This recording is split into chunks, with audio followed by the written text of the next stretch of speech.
SSS pensioners! Oy, may good news tayo sa ating mga pensioners dyan. Sa lahat ata ng video ko regarding SSS guys, ito ang pinakamagandang balita para sa inyo.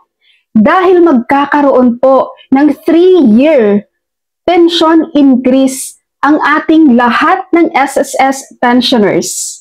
Yes, magpapatupad po ang SSS ng isang landmark na pension reform program simula ngayong September 2025 na. 3 taong pagtaas sa mga pensyon para sa lahat ng mga pensioner ni SSS. Paano ito mangyari? Makinig po ng mabuti guys para maintindihan nyo po ha. Ngayong effective September 2025, magkakaroon ng increase. September 2026, magkakaroon ng increase. At September 2027, magkakaroon ng increase. Kaya tinatawag po siyang 3-year increase pension sa inyong mga pensioners. Ngayon, magkano naman po ito? So, tingnan nyo po dito guys. Ngayong September 2025, for pensioners as of August 31, 2025, ang ating mga retirement and disability pensioners ay magkakaroon po ng 10% increase sa inyong monthly pension. Ang ating mga death or survivor pensioners naman ay magkakaroon ng 5% increase. Malinaw?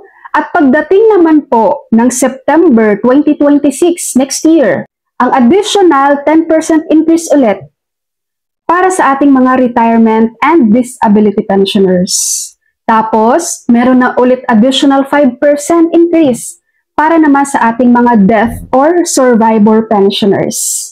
Ngayon naman, pagdating ng September 2027, magkakaroon ulit ng additional 10% increase ang ating mga retirement and disability pensioners, additional 5% increase para sa ating mga death or survivor pensioners.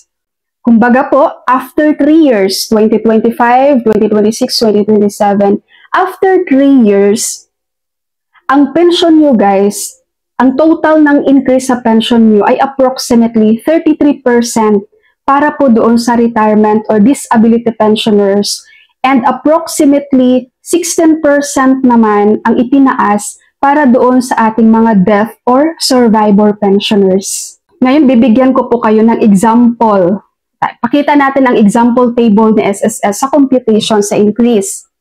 So dito guys, makikita nyo itong type of pensioner. May minimum, may average, may highest. No, itong minimum, ibig sabihin, yung mga pensioner to na minimum lang yung pension nila, no, mababa lang. Example dito sa minimum guys, retirement. For example, as of today, as of currently, no, ang iyong monthly pension ay 2,200. So dahil may increase po na magaganap on September 2025, ang iyong 2,200 ay magiging 2,420. Tapos pagdating ng September 2026, tataas ulit. Magiging 2,662 pesos na siya.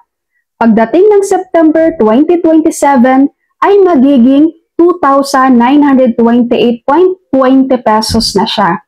So, ibig sabihin po, ang increase na nangyari sa'yo ay 728.20 pesos pagdating ng 2027. So, ang itinaas mo sa iyong pensyon ay 33.10%. Nag-gets nyo? Ngayon, mag-example tayo dito naman sa average, yung medyo mataas ang monthly pension with SSS. Example dito, kung nasa average ka, tapos retirement ka, ang iyong currently, ang iyong monthly pension ay 5,120.20 pesos. Ibig sabihin po, effective ngayong September 2025, magiging 5,632.22 pesos po yan. Tapos pagdating ng September 2026, magiging 6,195.44 ang iyong monthly pension. At pagdating ng September 2027, yan ay magiging 6,814.99 pesos. So in total, ang naging increase mo hanggang 2027 ay 1,694.79. So tumaas po siya ng 33.10%. 10%. Ngayon punta tayo dito sa highest examples. Ibig sabihin, ito na yung ang tataas ng kanilang monthly pension with SSS. So example natin sa highest retirement. Kung currently, ang iyong monthly pension with SSS is 22,137.25, ibig po sabihin, ngayong effective September 2025, magiging 24,350.98 yan. Pagdating ng September 2026, magiging 26,786.07 at pagdating ng September 2027, yan ay magiging 29,464.68. Kumbaga, meron ka pong total increase na 7,327.43. So good news po ito guys para sa inyong mga SSS pensioners.